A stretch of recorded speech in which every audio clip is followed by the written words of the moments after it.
Bom dia, a paz do Senhor. Hoje nós estamos nos apresentando um novo estudo para estas semanas e com o título de A Condenação de Todos os Homens. Esse é um estudo nos 3 primeiros capítulos da Epístola de Paulo aos Romanos. Romanos 1, Romanos 2 e Romanos 3. Vamos, nos próximos dias, e nas próximas semanas, estar meditando nesses 3 capítulos sobre a salvação. Quando Paulo trata da salvação, ou melhor, da condenação de todos os homens. E nós queremos, então, iniciar orando, como sempre fazemos. Pai, em nome de Jesus, eu te agradeço pela oportunidade que o Senhor tem me concedido de poder ministrar esta palavra tão maravilhosa, Senhor, esses ensinos da palavra de Deus aos meus irmãos, amigos. E eu peço então que o Senhor nos abençoe, a mim e a meus amigos e irmãos que estão do outro lado, me concedendo este privilégio de ser assistido por eles. Muito obrigado, Pai, em nome de Jesus. Então, irmãos, a condenação de todos os homens. Por que o ensejo deste estudo? Romanos 1, 2 e 3. Porque ainda hoje muitos cristãos confundem a palavra de Deus. Muitos cristãos estão se arvorando nas suas próprias obras. Muitos cristãos estão se arvorando na sua bondade para justificar a sua salvação. E outros não se importam com o que fazem, como agem, né? Ainda que hajam errado, ainda que tenham más ações, porque Deus é amor e Deus, no final das contas, vai salvar a todos, né? Ou pelo menos a todos aqueles que creem. Né? Mas vamos ao estudo. Nós começamos dizendo que Romanos é a epístola mais longa, a epístola mais teológica e mais influente do apóstolo Paulo, escrita por ele.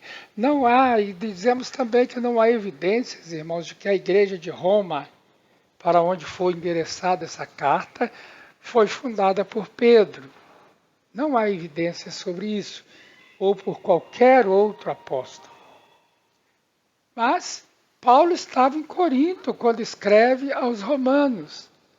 Ele estava em Corinto, hospedado na casa de Gaio, perto do fim da sua 3ª viagem missionária. Dito isso, partamos então para o nosso estudo do capítulo 1. Que trata da condenação dos gentios. Gentios são todas aquelas pessoas que não são judeus. Capítulo 1, Paulo vai tratar da condenação deles, vai provar que estão todos condenados. Porque no final das contas entra a graça de Deus para salvar aqueles que creem. Paulo não conhecia a igreja em Roma, porque nunca havia ido lá. Né? Ele conhecia alguns crentes de lá, de Roma. Ele sentiu o desejo de ir a Roma e comunicar aos romanos os dons de Deus.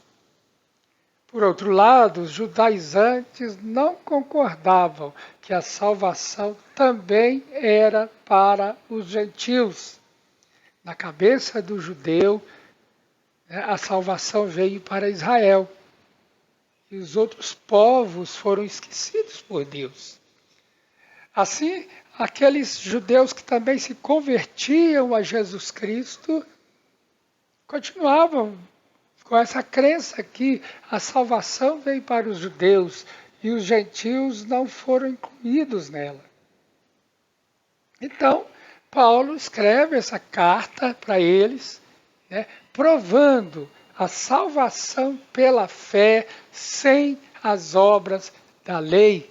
porque para o judeu e para o crente judeu, né, haveria a necessidade, a obrigação do cumprimento da lei de Deus, constituída por aquela tábua dos 10 mandamentos. Mas a lei dos judeus, a lei de Israel, compreendia, além dos 10 mandamentos, um desdobramento deles, que davam aí 600 e tantas ordenanças. Irmãos, cá para nós, impossível de serem cumpridas.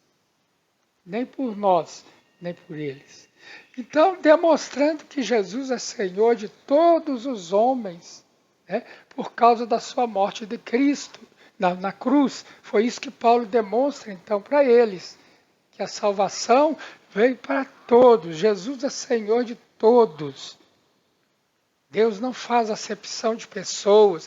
Deus criou uma nação, sim, a nação de Israel, para enviar ao mundo o seu Filho, o Filho de Deus, Jesus Cristo, para salvar todos os pecadores. A palavra de Deus diz em Hebreus 4,15, porque não temos um sumo sacerdote que não possa compadecer-se das nossas fraquezas, porém, um que, como nós, em tudo foi tentado, mas sem pecado. Então nós vemos que Jesus foi tentado em todas as coisas. Ele sofreu todas as tentações que qualquer ser humano é tentado, mas ele se manteve sem pecado. Aliás, o único que não pecou. Jesus veio como homem, como um de nós. Ele deixou a sua glória lá no céu e veio a este mundo como homem, como servo, né? Mas a diferença é que ele estava e foi sem pecado, ele não pecou. Nós concluímos então que todos os homens foram reprovados, porque ser bom, praticar boas obras, não pode salvar ninguém. A Bíblia diz que ninguém será salvo através das obras. Não há um justo sequer no mundo. Todos são pecadores. A injustiça é o pecado. É isso que o apóstolo Paulo prova nos primeiros 3 capítulos da Epístola aos Romanos. E termina no capítulo 3, versículo 23, com as palavras: todos pecaram e carecem da glória de Deus. Todos, sem exceção. Tira Jesus Cristo fora, irmão. Tá? Deixa Jesus Cristo de lado, o resto é resto. O resto é pecador. Todos, todos, todos, todos, sem nenhuma exceção. O único que foi tentado em todas as coisas, mas sem pecado, foi Jesus. No capítulo 1, então, nós vemos que Paulo sabia que o Senhor tinha providenciado perdão e salvação para todos os homens. Inclusive para os gentios, não somente para os judeus, não somente para Israel, mas para todos os povos da terra. Mas eles não sabiam de nada disso. Os povos não sabiam. Né? Por isso Paulo considerava que tinha uma dívida a pagar, porque ele tinha uma mensagem da qual não se envergonhava, segundo o versículo 16. E que mensagem era essa? A mensagem do Evangelho que tinha de ser anunciada. O Evangelho revela o poder de Deus que não somente salva, ele rompe o poder do diabo na vida das pessoas, na vida daqueles que creem. Esse poder é para todo aquele que crê. Não importa a sua raça, não importa a sua posição social, não importa nada, irmãos. Segundo o versículo 16, o apóstolo Paulo diz: porque não me envergonho do Evangelho de Cristo, porque é o poder de Deus para a salvação de todo aquele que crê. Todo o que crê. Também o Evangelho revela que a justiça de Deus é para todos os que creem, sem acepção de pessoas. A justiça declara que todos pecaram. Romanos 3:23, todos pecaram e carecem da glória de Deus. Se todos estão carecendo da glória de Deus, esta justiça que fez essa declaração, ela prepara um caminho através do qual todos possam ser salvos. E esse caminho não depende de riquezas, não depende de conhecimento, não depende de cultura, não depende de cor, nada, absolutamente nada. Ele é oferecido a todo aquele que crê em Jesus como seu Salvador. Ele é oferecido a todo aquele que se arrepende.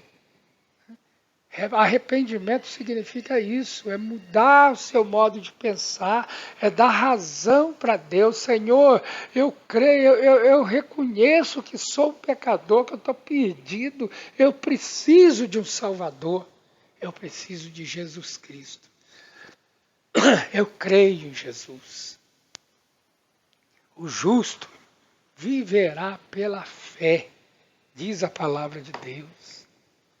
A justiça de Deus é imputada de fé em fé, diz o versículo 17 do capítulo 1. E a ira de Deus, que é o castigo de Deus, a aqueles que se recusarem a crer e aceitar seu plano. E aí eu faço um adendo para mais uma vez explicar que, biblicamente, crer é muito mais do que acreditar. A Bíblia diz que até o diabo crê em Deus, ele acredita, ele sabe, ele esteve até no céu. E ele treme. Mas isso não mudou nada. Então, crer, biblicamente falando, é muito mais do que acreditar, de ter uma crença. As pessoas dizem que creem em Jesus Cristo, mas na verdade elas têm uma crença que diz que Jesus veio. Não, crer, biblicamente falando, é confiar total e radicalmente em Jesus. É entregar a Ele a sua vida.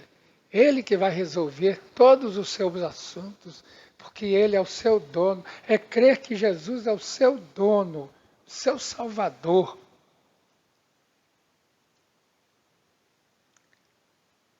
Mas a ira de Deus, que é o castigo de Deus àqueles que se recusarem a crer e aceitar seu plano. Como a justiça de Deus não faz acepção de pessoas, nós devemos admitir que também a ira de Deus não faz. Concorda comigo?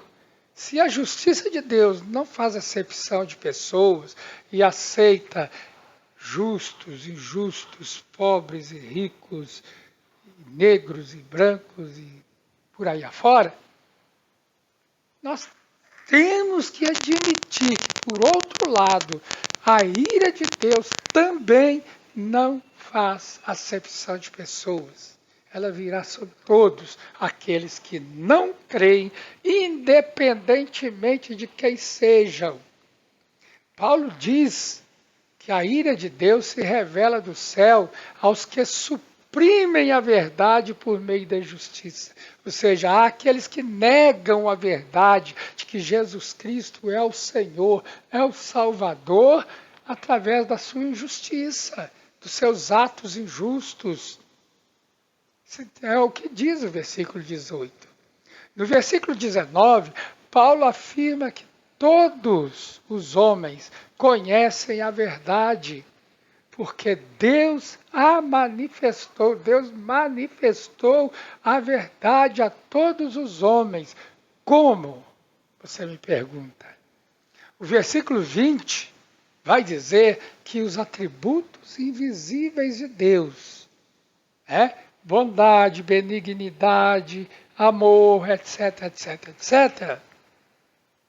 Assim o seu eterno poder, de que criou todas as coisas, ele faz todas as coisas, e a sua própria divindade, ele é o Deus eterno, claramente se reconhece por meio das coisas criadas. Olhe para os céus, olhe para o mar, a praia. Não é verdade? Olhe para as florestas. Olhe para as montanhas, as serras. Nós aqui em Minas Gerais somos ricos em montanhas, em serras. Olhe para isso e você verá Deus. Não que Deus é aquilo, mas foi Deus que criou todas essas coisas maravilhosas. Tudo isto fala de Deus. Tudo isto manifesta a presença de Deus. Tudo isto. E não há um ser que ao olhar essas coisas não reconhece que Deus existe. E que Ele controla tudo isso. Está escrito em Romanos 1:20. Porque os atributos invisíveis de Deus, isto é, o seu eterno poder e a sua divindade, claramente se reconhecem desde a criação do mundo. Essas coisas sempre estiveram aqui desde que foram criadas, sendo percebidos por meio das coisas que Deus fez. Nós é que modificamos essas coisas. Nós construímos cidades, nós construímos estradas, Mas essas coisas sempre estiveram aqui manifestando a glória de Deus. O Deus invisível é conhecido por meio da sua criação visível. Por isso, a Bíblia diz em Romanos que todos os homens são indesculpáveis. Os gentios sabem que há Deus, diz o versículo 20, e conhecem também a sentença de Deus. Todos sabem que existe um Deus e que esse Deus vai cobrar das pessoas em algum tempo, em algum lugar. E o versículo 32 diz que todos os gentios conhecem a sentença de Deus. Embora conheçam a sentença de Deus, de que os que praticam tais coisas são passíveis de morte, que tais coisas são estas? São as obras mortas, as más obras, as maldades, as perversidades, o roubo, a mentira, e tudo isso de mal que nós conhecemos, que nós vemos acontecendo neste mundo.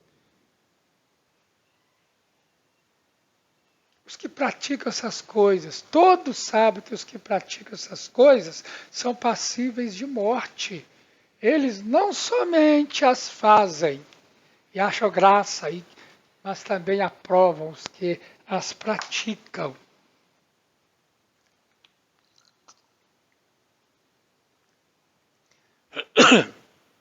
Por isso, não há desculpa para eles, para os gentios. Quem são os gentios? Somos nós que não somos judeus. Não há desculpa para nós, nenhum de nós, nem para mim, nem para você, nem para qualquer outro.